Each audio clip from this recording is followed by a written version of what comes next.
एक बात को पूरी तरह से आप समझ लीजिए, ये चुनाव किसी दो राजनीतिक पार्टियों के दौड़ में कौन प्रथम आएगा उसका चुनाव नहीं है। ये चुनाव आपके भविष्य का चुनाव है। इसमें सबसे बड़ा सवाल ये है कि आपका हक आपको कौन देने के लिए तैयार है। और मैं दावे के साथ कह सकती हूं कि भाजपा ने 8 सालों में जो सरकार चलाई है इस देश में, उसने आपके हक को बार बार खत्म किया है।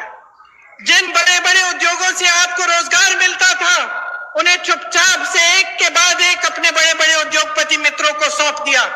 आपके पेंशन कटवा दिए, आपकी सेना में भर्ती होने के चांस खत्म कर दिए, अग्निवीर ले आए, महंगाई बढ़ा दी और खुद इतने बड़े काफिलों में चल रहे हैं। रोज रोज आप टीवी चलाते हैं, आपको दिखता है। आज सुबह तो मैंने देखा कि इनके G20 जब हो रहा था तो बारिश आई और सारा जितना भी वो जहां पे वो G20 की मीटिंग रख रहे हैं उसमें सारा पानी फैल गया है। मेरे मन में एक बात आई कि शायद जो हमारे देशवासी डर के मारे कह नहीं पा रहे हैं, भगवान ने कह दिया कि अपना अहंकार कम करो, अपना अहंकार कम करो। इस देश ने तुम्हें बनाया है, इस देश ने नेता बनाया है, इस देश को आगे रखो, इस देश की जनता को सर्वोपरि बनाओ। जब हम कहते हैं कि जनता जनार्दन है तो ये बहुत गहरी बात है और इस बात को समझना जनता के लिए भी और नेताओं के लिए भी बहुत जरूरी है। हमें समझना जरूरी इसलिए है क्योंकि जब हम दिन रात काम करते हैं, जब सत्ता में आ जाते हैं, तो अक्सर ये होता है कि अपनी महत्वाकांक्षाएं आगे हो जाती हैं। ये हो जाता है कि बहुत सत्ता मिल जाती है इंसान को, तो भूल जाता है कि सत्ता में लाया कौन। और आपको याद ये बात रखनी चाहिए, क्योंकि आपको ये बात कभी नहीं भूलनी चाहिए कि सत्ता देने वाले आप हैं। आज इन कार्यक्रमों में मैं एक नौजवान लड़की से मिली, शायद मेरी बातों को सुन रही होगी। उसे मोबाइल फोन मिला। अशोक गहलोत जी की जो स्कीम है, जो हमारी सरकार कांग्रेस सरकार की स्कीम है, उसके जरिए, और उन्होंने धन्यवाद दिया कि आपने हमें मोबाइल दिया है। और हम भी अक्सर कहते हैं कि हमने ये दी, आपको स्कीम ये दी, आपको ये किया, वो किया आपके लिए। लेकिन आपको समझना जरूरी है कि हम आपको कुछ नहीं दे रहे हैं, आपका हक दे रहे हैं। महंगाई राहत कैंप से पहले अगर आपके जीवन में अत्यंत मुश्किलें थी तो ये किस लिए थी? कभी आपने ये सवाल उठाया है कि इतनी महंगाई क्यों? हमें जब रोजी रोटी के लिए कमाने जाना पड़ता है, हमें थोड़े से पैसे मिलते हैं।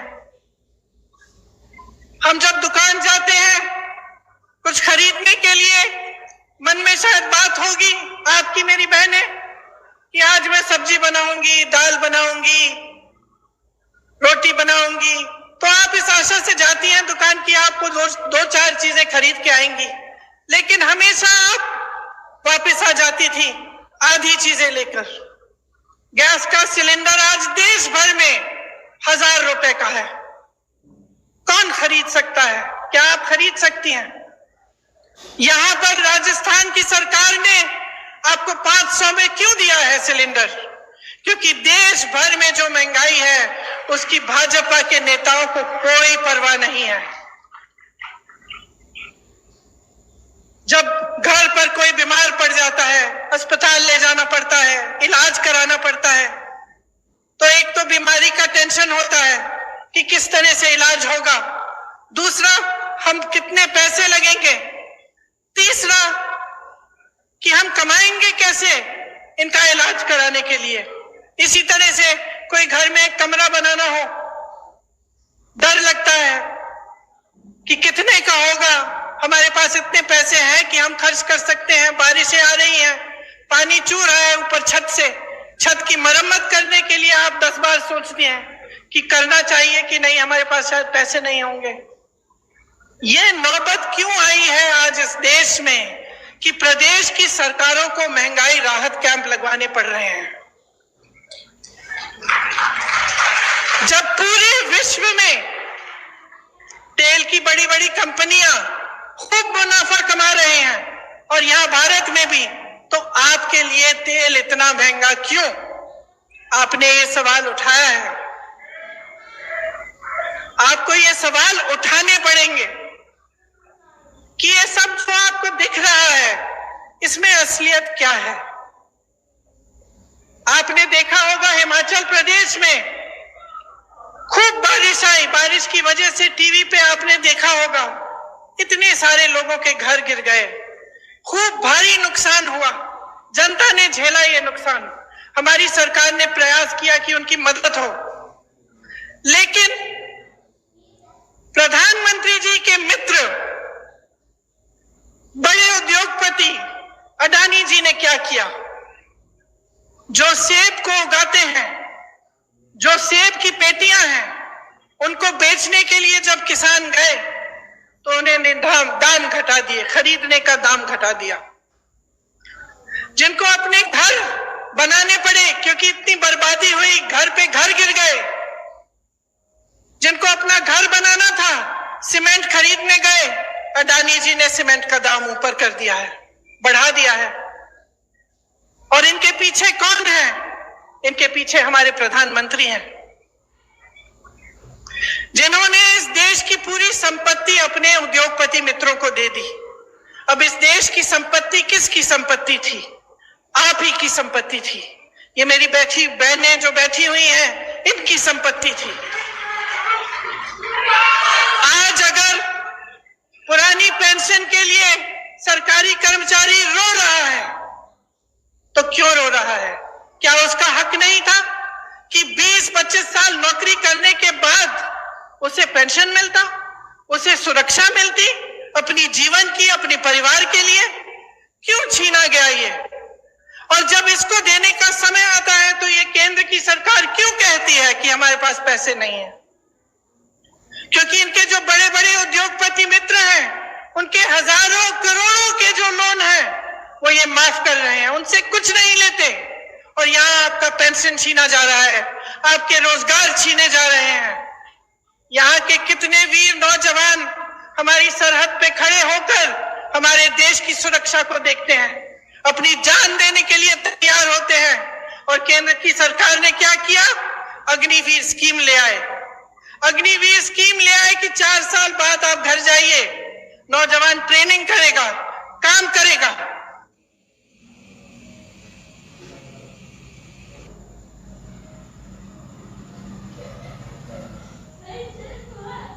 चाहिए था केंद्र सरकार को, वह भी नहीं किया। हर चीज के लिए उन्होंने अपने उद्योगपति मित्रों को आगे रखा और जो जनता है उसको पीछे रखा।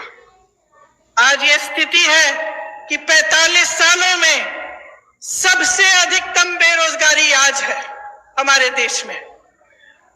जब आपके सामने चुनाव के लिए वोट मांगने आते हैं तो बड़ी बड़ी बातें करते हैं और अक्सर बीच में धर्म को ले आते हैं, जाति को ले आते हैं, अलग अलग बातों को ले आते हैं जिससे आपके जज्बात जुड़े हुए हैं। लेकिन बहनों और भाइयों, एक बात को पूरी तरह से आप समझ लीजिए, ये चुनाव किसी 2 राजनीतिक पार्टियों के दौड़ में कौन प्रथम आएगा उसका चुनाव नहीं है। ये चुनाव आपके भविष्य का चुनाव है। इसमें सबसे बड़ा सवाल ये है कि आपका हक आपको कौन देने के लिए तैयार है। और मैं दावे के साथ कह सकती हूं कि भाजपा ने 8 सालों में जो सरकार चलाई है इस देश में, उसने आपके हक को बार बार खत्म किया है। जिन बड़े बड़े उद्योगों से आपको रोजगार मिलता था, उन्हें चुपचाप से एक के बाद एक अपने बड़े बड़े उद्योगपति मित्रों को सौंप दिया। आपके पेंशन कटवा दिए, आपकी सेना में भर्ती होने के चांस खत्म कर दिए, अग्निवीर ले आए, महंगाई बढ़ा दी और खुद इतने बड़े काफिलों में रोज रोज आप टीवी चलाते हैं, आपको दिखता है रोज रोज, खास तौर से आजकल। आज सुबह तो मैंने देखा कि इनके G20 जब हो रहा था तो बारिश आई और सारा जितना भी वो जहां पे वो G20 की मीटिंग रख रहे हैं उसमें सारा पानी फैल गया है। मेरे मन में एक बात आई कि शायद जो हमारे देशवासी डर के मारे कह नहीं पा रहे हैं, भगवान ने कह दिया कि अपना अहंकार कम करो, अपना अहंकार कम करो। इस देश ने तुम्हें बनाया है, इस देश ने नेता बनाया है, इस देश को आगे रखो, इस देश की जनता को सर्वोपरि बनाओ। जब ये अपने धनवान मित्रों को सरकार की सारी कंपनियां सौंप देते हैं तो नुकसान कौन उठाता है? जब ये बड़े बड़े खर्चे करते हैं तो नुकसान कौन उठाता है? सबसे ज्यादा नुकसान मेरी बहनें उठाती हैं, क्योंकि जो पैसे आपकी भलाई के लिए आपके पास आने चाहिए वो नहीं आते। आपने देखा होगा कि राजस्थान की सरकार ने आपके लिए कितनी स्कीम निकाली है। पुराना पेंशन आज आपको राजस्थान में मिल रहा है, तो इसका मतलब है कि ये मुमकिन है ना, ये मुमकिन है इसलिए हो रहा है। आज जितनी भी स्कीमें हैं जिनके बारे में मुख्यमंत्री जी ने आपको बताया, जिनके बारे में यहाँ पे सारे बोर्ड लगे हुए हैं, कि चाहे वो इंदिरा रसोई हो जिसमें आपको 8 रुपए में पूरी थाली मिल रही है खाने की, चाहे वो चिरंजीवी योजना हो जिससे आपका इलाज मुफ्त में हो रहा है, चाहे महिलाओं के लिए मोबाइल का स्कीम हो जिससे नौजवान महिलाओं के लिए खास तौर से अच्छा है क्योंकि आप इस पर पढ़ाई कर सकते हैं, सब जानकारियां आपको इस पर मिल सकती हैं, और आपकी सुरक्षा के लिए भी अच्छा है कि कभी आप ऐसी स्थिति में हो तो आप घर फोन कर सकते हैं, किसी को बुला सकते हैं। तो ये सब स्कीमें कैसे हो रही हैं राजस्थान सरकार द्वारा?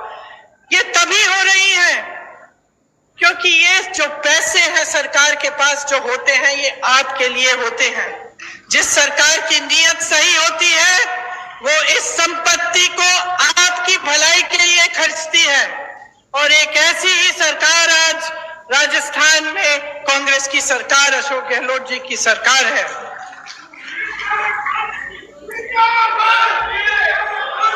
मोदी सरकार ने पेट्रोल डीजल पर टैक्स लगाकर, आपको मालूम है, जनता से 32 लाख करोड़ रुपए खींचे हैं, और उन रुपयों का मनमाने के हिस्से खर्च करते हैं। ऐसे बड़ी बड़ी महफिलों में, अपनी बड़ी बड़ी कारवाओं में, तो आपके लिए फिर क्या बचता है? इनका ध्यान सिर्फ सत्ता को पकड़ के रखने में रहता है।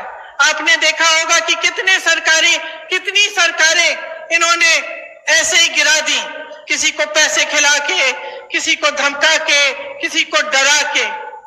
जब सरकार का ध्यान सिर्फ सत्ता में रहने के लिए रहता है, जब उनकी पूरे जितने भी उनके प्रयास हैं इसी में रहते हैं कि हम किस तरह से इस कुर्सी पे बैठे रहें, तो वो आपकी भलाई नहीं देखते, आपको भूल जाते हैं। उनके लिए आपकी जो समस्याएं हैं, आपकी जरूरतें हैं, वो महत्वपूर्ण नहीं रहती। और ऐसी ही सरकार आज केंद्र में चल रही है। इस सरकार में धनवान का जय जयकार है, सिर्फ धनवान का जय जयकार है, और जो आपकी जरूरतें हैं, आपकी समस्याएं हैं, उनको हल करने का कोई नामो निशान नहीं है।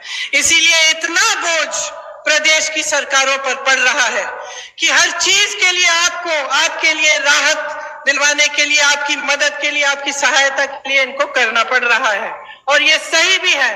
और जैसे मैंने कहा कि कांग्रेस के जितने भी नेता हैं जो उपस्थित हैं इस मंच पर, वो सब आप ही के लिए प्रयास करना चाहते हैं। वो चाहते हैं कि आपको आपका हक मिले और हर तरह से आपके लिए काम हो। देवनारायण जी की श्रद्धा, डिग्गी कल्याण जी के विचार, धन्ना भगत जी का मिसाल, इन्हीं पर कांग्रेस काम कर रही है। केंद्र द्वारा जो बढ़ती महंगाई का सामना करने के लिए राजस्थान कांग्रेस सरकार ने आपकी मदद की, उसका पूरा प्रयास दिन रात होता है। देश में सबसे बड़ा स्वास्थ्य बीमा का कार्यक्रम राजस्थान में है। ग्रामीण क्षेत्र के लिए 1000 इंदिरा रसोई आज से शुरू हुई हैं। वहीं Indira Gandhi gas cylinder scheme में आपको गैस सिलेंडर 500 रुपए का मिल रहा है। साथ साथ मेरी बहनों के लिए इंदिरा गांधी स्मार्टफोन की जो योजना है, जिसका मैंने जिक्र किया, इससे आपको सुविधा होगी। कांग्रेस सरकार की नीतियों के चलते 1 करोड़ से ऊपर उपभोक्ताओं का बिजली बिल शून्य आया है। अभी मैं कुछ लोगों से मिली थी, किसान थे, बहुत खुश थे कि अब बिजली बिल कम से कम शून्य पे आ रही है तो उनकी कुछ कमाई हो रही है। बहुत दिनों से कमा ही नहीं पा रहे थे, क्योंकि केंद्र सरकार की नीतियों के चलते बहुत ज्यादा महंगाई का बोझ आप पर है। जो अन्नपूर्णा फूड पैकेट है, उनके माध्यम से आपको गेहूं, दाल, चीनी, तेल और नमक और मसाले मिल रहे हैं। देखिए, जब इस देश को बनाया, इसकी आजादी की लड़ाई लड़ी, जब इसको बुलंद किया, तो सिर्फ एक इंसान ने नहीं किया, चाहे वो महात्मा गांधी ना हो, लेकिन अकेले ये काम उन्होंने नहीं किया। ये काम उन्होंने आप सबके साथ, आपके पूर्वजों के साथ मिलजुल कर किया। इस देश को आजादी दिलवाने वाली जनता थी। इस देश को बुलंद बनाने के लिए भी जनता खड़ी है। जब हमारा देश आगे बढ़ता है तो ये काम जनता का काम होता है, सिर्फ एक जने का नहीं। लेकिन आज जो परंपरा हमारे सामने एक नई परंपरा चल रही है, उसमें ऐसे लगता है कि सिर्फ एक नेता, हमारे प्रधानमंत्री जी, सारी चीजें कर रहे हैं। तो अब जनता, आप समझदार हैं मेरी बहनों और भाइयों, आप में विवेक है, हर रोज आप अपनी समस्याओं का सामना कर रहे हैं, तो इस बार एकदम सोच समझ के अपना वोट दीजिए। ये सब सवाल जो मैंने उठाए हैं, अपने मन में इनको रखिए कि इस देश को बनाने वाला कौन है? आप हैं। नेताओं को बनाने वाला कौन है? आप हैं। तो जब आप अपनी सरकार चुनने जाएंगे तो आप पूछिए उनसे, भाजपा के नेताओं से पूछिए कि राजस्थान की वीर धरा से कितने रोजगार दिए उन्होंने। बताएं मोदी जी, राजस्थान में केंद्र की कितनी योजनाएं दी हैं उन्होंने? ईआरसीपी पर मौन क्यों है, जबकि उसके होने से इस पूरे इलाके की तरक्की हो जाती? वो बताएं कि जनहित में जब रेलवे प्रोजेक्ट जो हमारी सरकार ने बढ़ाए थे, उन्हें रोका गया, तो इसके पीछे उनकी क्या सोच थी? जब हमारी सरकार थी केंद्र में, तब जो पैसे केंद्र से आते थे वो 90% होते थे। योजना में जब योजना शुरू होती थी तो उसके अनुपात के लिए आज 50% आते हैं। ये कम क्यों किया, ये पूछिए। बहनों और भाइयों, मसला साफ है, चुनाव आ रहे हैं। आपको मालूम है, हर 5 साल आते हैं, हर 5 साल एक नई सरकार आती है, आप उसे मौका देते हैं। काम करने का मौका होता है, दिखावा का मौका नहीं होता, झूठ बोलने का मौका नहीं होता, अपने लिए नेताओं को महलों और बड़े बड़े काफिलों का मौका बनाने का मौका नहीं होता। जो सरकार आती है उसे आपके लिए काम करने का मौका आप देते हैं। आपने देखा है कि अशोक गहलोत जी की सरकार, हमारी कांग्रेस की सरकार का ध्यान सिर्फ आपके विकास और आपको आगे बढ़ाने में गया है।